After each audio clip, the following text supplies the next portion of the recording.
इकाई 8 हिंदी नाटक। पहला नाटक है भारत दूरदर्शन। अब ये जो नाटक है राम स्वरूप चतुर्वेदी ने इसके समय को 1876, राम स्वरूप चतुर्वेदी के अनुसार इसका समय जो है 1876 है, लेकिन डॉक्टर नगेंद्र द्वारा संपादित इतिहास में वे रामचंद्र तिवारी ने इसको 1880 ईस्वी माना। तो इसका प्रकाशन वर्ष हम 1880 ईस्वी मानते हैं। ठीक है, भारत की तत्कालीन राजनीतिक व सामाजिक दुर्दशा का प्रतीकात्मक इसमें चित्रण किया गया है कि उस समय पे भारत की राजनीति किस प्रकार की थी और किस तरह से सोशली लोग डिमोरलाइज हो रहे थे, उनका शोषण हो रहा था। अब इसकी विषय वस्तु क्या है, इसके अंदर क्या क्या चीजें दिखाई गई हैं इस नाटक के अंदर। इसके अंदर बताया गया है क्रांतिकारी नाटककार भारती हिंदू ने तत्कालीन अंग्रेजों द्वारा किए गए अत्याचारों की अप्रत्यक्ष निंदा के लिए भारत दूरदर्शन नाटक की रचना की। नाटक रचा था अंग्रेजों को वो लोगों को बताने के लिए अंग्रेज उनके ऊपर किस तरीके से अत्याचार कर रहे हैं, किस तरह से वो गलत कर रहे हैं। इस नाटक में भारत हिंदू ने प्राचीन परंपरा के गौरव तथा वर्तमान जीवन की विसंगतियों पर गंभीर रूप से प्रकाश डाला है। इस नाटक में भारत हिंदू ने प्रतीकों के माध्यम से, यानी कि एग्जाम्पल दे करके प्रतीकों के माध्यम से भारत की तत्कालीन दयनीय स्थिति का वर्णन किया है। भारत हिंदू ने समाज की पतनोन्मुखता को नाटक के माध्यम के से सामने रखा है। ये एक दुखांत नाटक है क्योंकि लास्ट में भारत क्या करता है, भारत भाग्य अपनी आत्महत्या कर लेता खुद ही। तो इसका जो अंत है वो बड़ा दुखांत है, बड़ा सैड एंड हुआ इसका। भारत हिंदू ने इस नाटक को लास्य रूपक भी कहा है। इस नाटक की कथा वस्तु 6 अंकों में विभक्त है, उसमें टोटल 6 अंक दिखाए गए। और जो प्रमुख पात्र कौन कौन है, मुख्य पात्र है भारत। नाटक में भारत नायक के रूप में है, वह नाटक के दूसरे अंक में आता है। नाटक में भारत अपनी अत्यंत दीनहीन दशा पर रोता है और अंत में भारत दुर्दैव के भय से मूर्छित हो जाता है। उसकी यही मूर्छा मृत्यु में बदल जाती है। दूसरा पात्र जो है वो भारत दुर्दैव है। यह नाटक में खलनायक के रूप में आता है। यह एक शक्तिशाली चरित्र है। यह नाटक के तीसरे अंक में आता है। फिर है भारत भाग्य। भारत का एक सहयोगी चरित्र है, मतलब उसका साथी है। वह भारत के अतीत का गौरव गान करता है और उसे बार बार जगाने की चेष्टा करता है, पर वह सफल नहीं हो पाता और अंत में आत्मघात कर लेता, मतलब आत्महत्या ही कर लेता है वो। अब इसमें कुछ सेकेंडरी पात्र भी हैं, गौण पात्र भी हैं, जैसे निर्लजता, मतलब जो उसके सैनिक है, किसके, भारत दुर्दैव के जो सैनिक है, निर्लजता, डिसलॉयल्टी, सत्यानाश, फौजदार, रोग, महर्द्र, कर, मद, आलस, अंधकार, अपव्यय, अदालत, पैशन और सिफारिश, फूट, डा, लोभ, भय, उपेक्षा, स्वार्थपरता, पक्षपात, हट, शोक, आश्रय भाजन, निर्बलता।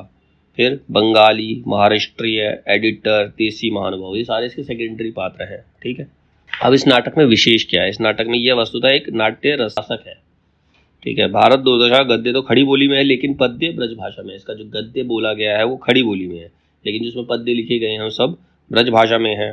भारत दूरदर्शन हिंदी का संभवतः पहला ऐसा नाटक है जो राजनीति विषय वस्तु पर आधारित है, मतलब राजनीति विषय वस्तु से राजनीति को सब्जेक्ट पर सबसे पहला नाटक जो बनाया गया था वो भारत दूरदर्शन ही था, जो भारती हिंदू ने लिखा है। ठीक है, नव जागरण के दौर में भारती हिंदू की इस नाट्य कृति ने एक मशाल की भूमिका निभाई, मतलब मशाल क्या, लोगों को रोशनी दिखाने का काम किया। ठीक है, लोगों को सच्चाई से अवगत कराया।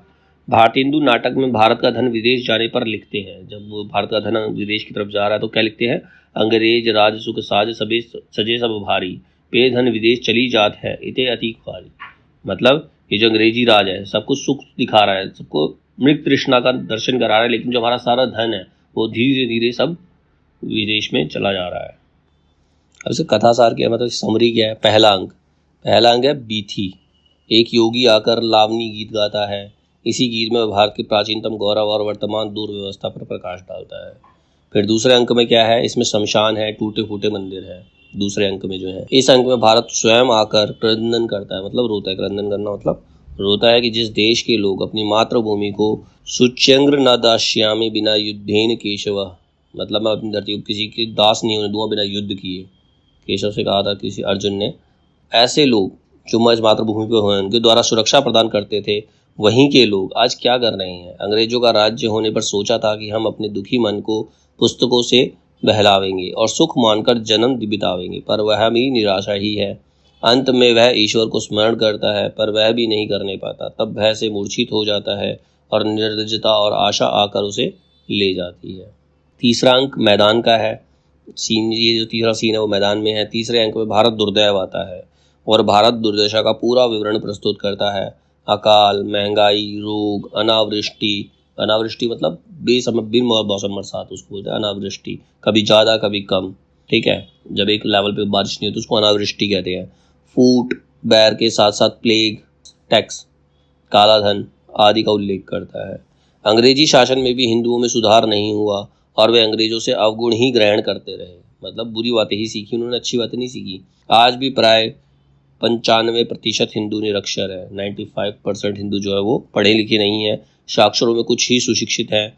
इस अंक में ही भारत दुर्दैव के फौजदार सत्यानाश जी आते हैं और भारत के निजी दोषों का भारत दुर्दैव के सैनिकों के रूप में विवरण प्रस्तुत करते हैं।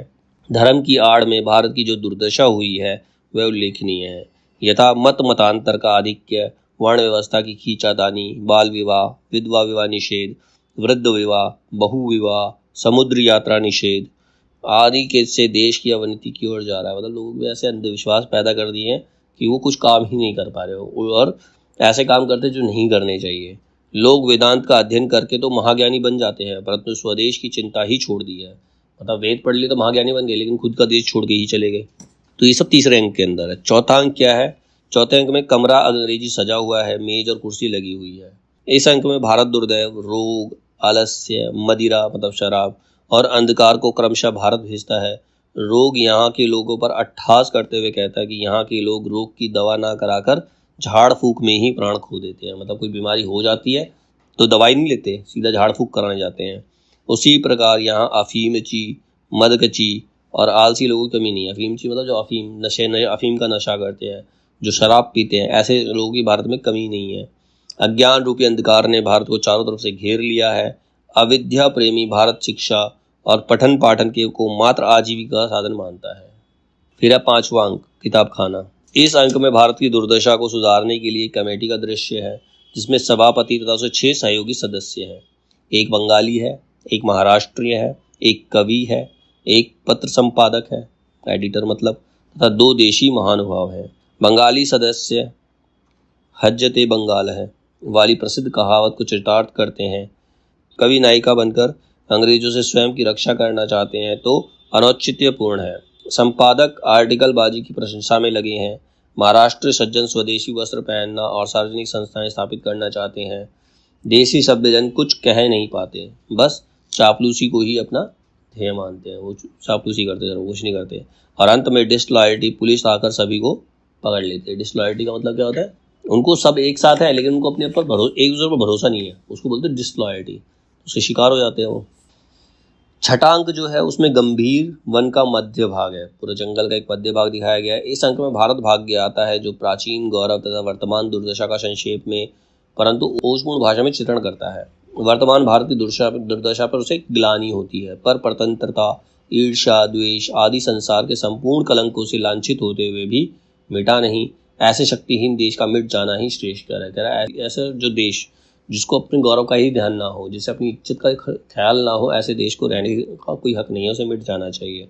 और अंत में क्या करता है? आत्महत्या ही कर लेता है।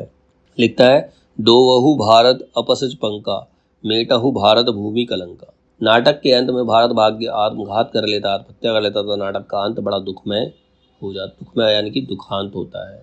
अब इसके अंदर प्रमुख उद्धरण क्या क्या है, तो प्रमुख लाइनें कौन कौन सी आई हैं? जैसे पहले अंक की लाइनें हैं, रोवहु सब मिलके आवहु भारत भाई, लरी वैदिक जैन डुबाई पुस्तक सारी, अंग्रेज राज सुख साज सजे सब पर भारी।